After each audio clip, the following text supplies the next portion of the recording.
Good evening. I'd like to welcome everyone to tonight's council meeting. Would you please join us in the Pledge of Allegiance?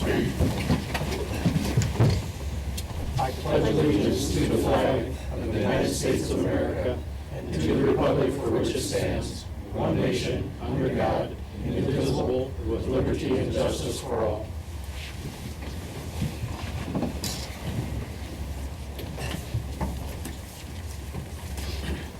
Call the meeting to order. Open the roll call. Goodell. Here. Slater. Here. Scholl. Here. Rusher. Here. Davis. Here. We need a motion to approve the agenda as printed. Move. Second. All in favor? Aye. Opposed? We need a motion to approve the minutes of the January 6, 2014 regular council meeting. Move. Second. All in favor? Aye. Opposed? Under communications, anything from the public in attendance this evening? If not, we'll move on to the People Service Monthly Report.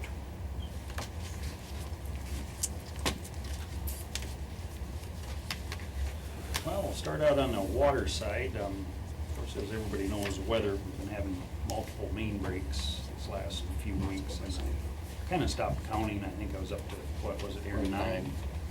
Yeah, I think we're up to 9 now. so far. Since the very cold weather.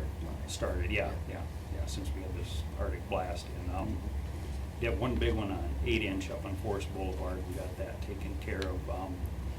The guys got down to it, and there was actually a rock they had backfilled, was sitting on top of the pipe, and it just bore a hole right through it. And then all the other ones actually have all been pretty much 2-inch and 4-inch mains, and those, all of them that we've got down to have been pretty much laid on bedrock. So there's the reason there that stuff moving around in that.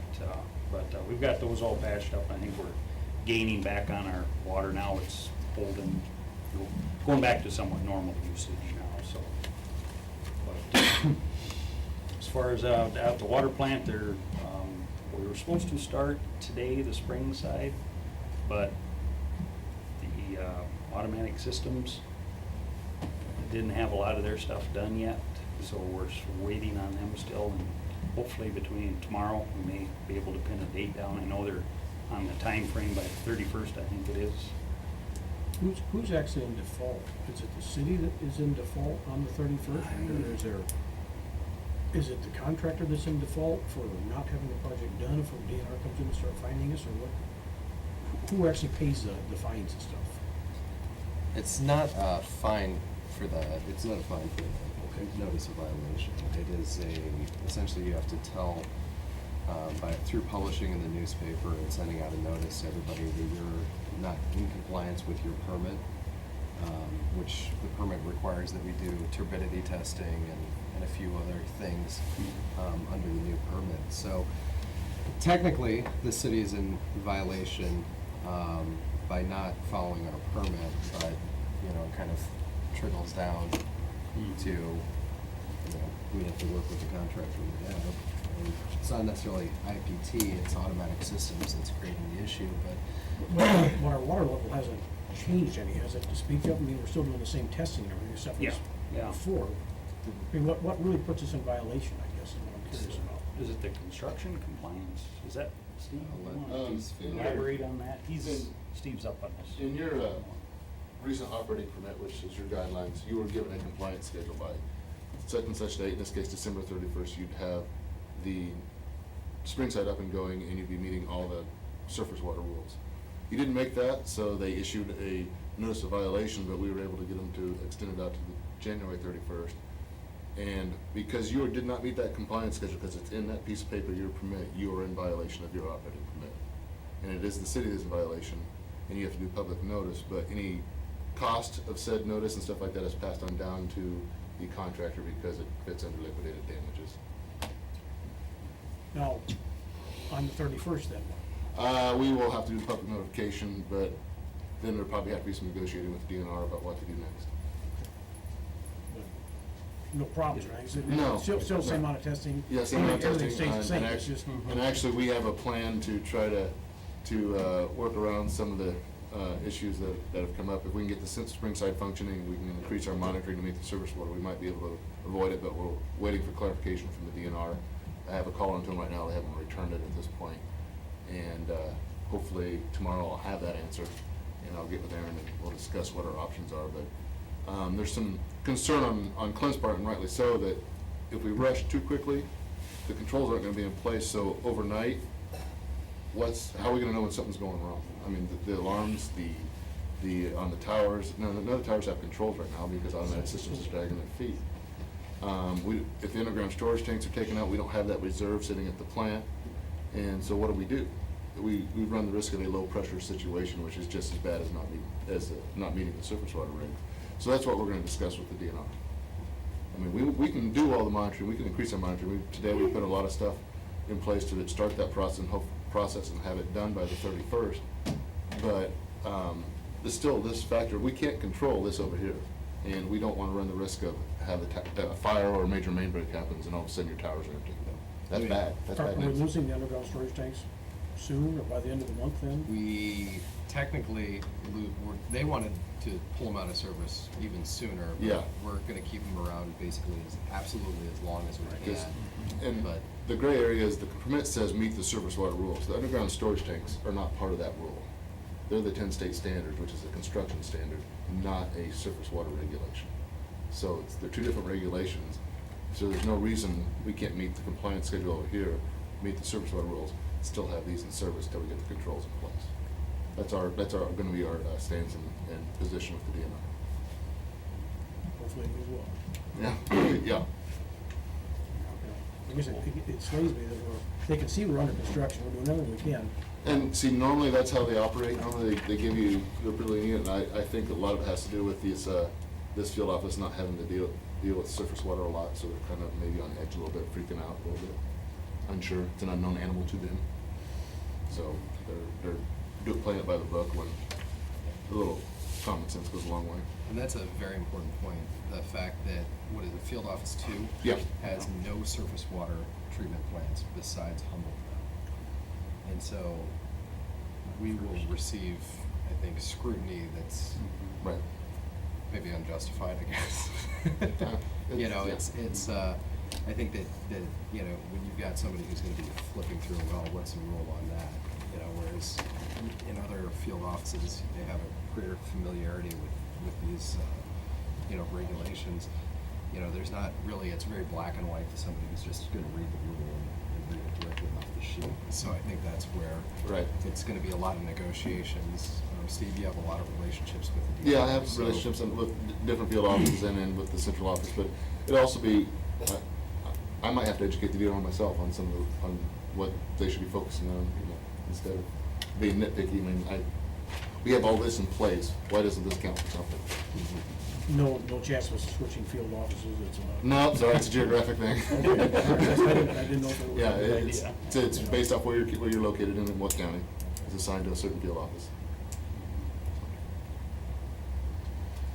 But anyway, we're gonna be arguing the two different stances as far as the underground. We have to have that first, I think, for safety reasons.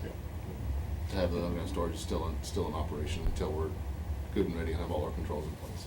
Yeah, I mean, an 8-inch main break, Running, we'll drain it quickly. And- drain it quickly. And to be Especially- quite, just, you know, quite honestly, guys, if I have to choose between taking a violation for the compliance schedule or keeping the underground store, I'm gonna take the violation. Because it's more important to me. Right. Yeah, we can't afford not to have water. Right.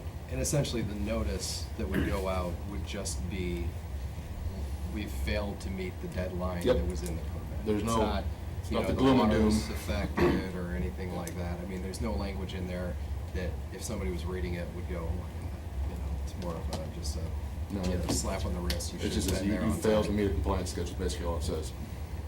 And you have to notify all your customers. That's all it really says. It's not the perfect situation, but there are things we're pursuing to try and make it as easy as possible to deal with, so. We appreciate that anyway. so, Okay. yeah. Okay. And up the wastewater plant, of course, the cold weather, we had both our clarifiers freeze up, I think it was Christmas Day. And we actually had to shut them down. We went through shear pins. We bent one of the arms on the clarifier, and we had to shut those down up until about, I think it was 5 days ago, when the weather warmed up again. Did notify the DNR, and they basically said, yeah, you can't control the weather, so digester, that was froze over again, bent that stuff up just a little more, but everything's still holding together on that, so we've got some repairs on the clarifier to do, and basically we got one back up and running, the other one we're still working on that, so. Has that happened before, Clint? Freezing up? Not the clarifiers, no, I've never, Really? years I've had it, we've gotten a little bit of ice, maybe, go through a shear pin, you replace the shear pin and you're back in business. Huh. But I measured some of the chunks and they were over 8 inches thick, some of that ice was that we broke out of there. It just. Of course, I guess it was record cold, wasn't it? Yeah, So- yeah, but no, they've never, I've never seen them stuff in here freeze over like that, so, but, we got them back up and running, and some of them still doing repairs on the one, so, but the reed bed, standpipes, they also froze, so we couldn't, put anything on the reed beds, but those did break loose finally, so everything's coming back a little slowly, but we're getting her back under control, so that was the biggest thing out there, so.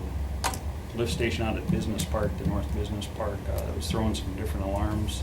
We had, the engineer was stopped out there, and then the integrator stopped out there too, changed some stuff up. It was just some settings that they had to tweak a little bit, and hopefully we'll get that all ironed out. They were calling out in the middle of the night, so. But that's pretty much it. Any more questions, or? You kept your hands full for a while. Yeah, yep, for a little while, so. Okay, thank you. Keep up the good work. Yep, thank you. Under new business, we need a motion to approve the renewal of a Class C beer permit and Sunday sales permit for Al's Corner Oil Company doing business as Sparky's One. So move. Second. Everything in order, Gloria? Yes, it is. All in favor? Aye. Opposed? Then we need a motion to approve the renewal of a Class C beer permit and Sunday sales permits for Casey's Marketing Company doing business as Casey's General Store number 51. Move approved. Second. Everything in order, Gloria? Yes, I'm in the next one too. Okay. All three. Okay. All in favor? Aye. Opposed? And last, we need a motion to approve the renewal of a Class E liquor license for Fairway Stores Incorporated doing business as Fairway Store number 702. So moved. Second. All in favor? Aye. Opposed? Under resolutions, we need a motion to approve the following proposed resolution number 2014-04. A resolution approving the plans and specifications and directing the city clerk to publish a notice of public hearing and letting and set 5:30 p.m. Monday, February 3rd, 2014 as the time and date for public hearing to award a contract for the 2014 8th Avenue South Street and Utilities Improvement Project.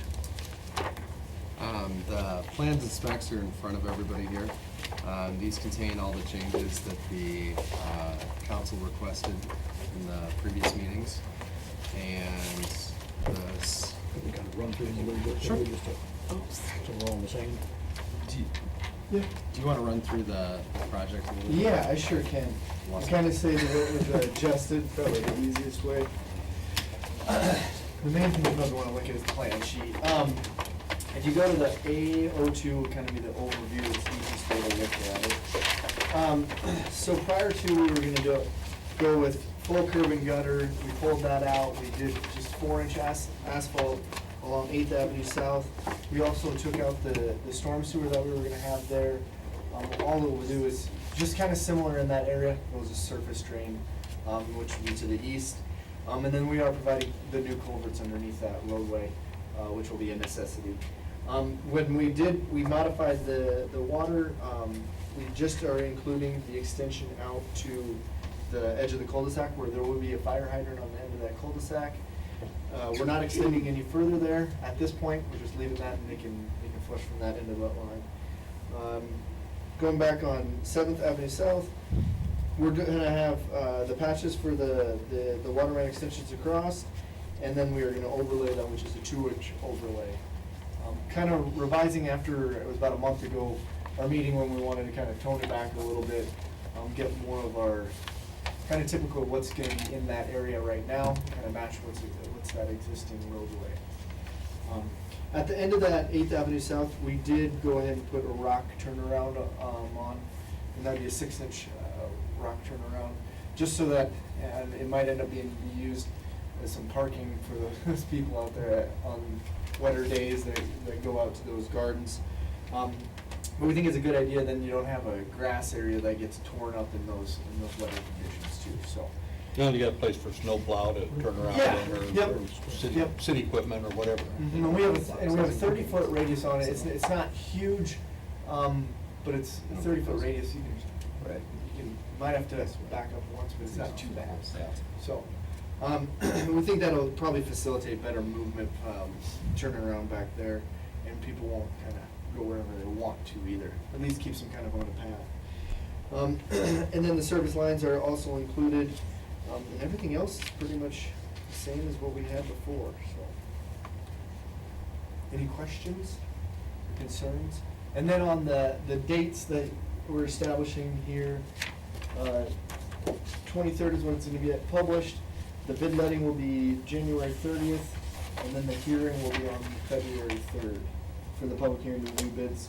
Received your review of the form of contract and award the contract. And I think we have, when I checked this morning, if you wanna go in, it's kinda interesting to view, on our website, we actually list where they can get the plans and specs and they can view them. And you can also click on, it's on new projects and you'll find your project. And you can click on that and you get a plan holders list. So I think there was 8 plan holders right now.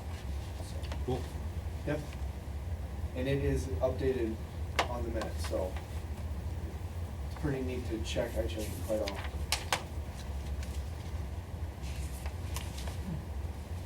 It's like what we talked about. Yep.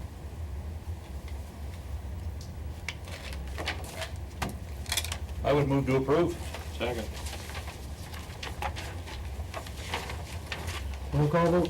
Goodell, Aye. Slater. Aye. Schultz. Aye. Rusher. Aye. Davis. Aye. Next, we need a motion to approve the following proposed resolution of the 2014-05. A resolution approving pay estimate number 18 from Industrial Process Technology Incorporated, Fargo, North Dakota, in the amount of $32,096.70 for the 2012 Humboldt Water Treatment Plant Improvement Project. As you heard, the water plant is beyond the time frame the DNR gave for starting the updated operations. We're close to switching over, obviously, but it's gonna be a struggle. We need to make sure, as Clint said, make sure we're safe.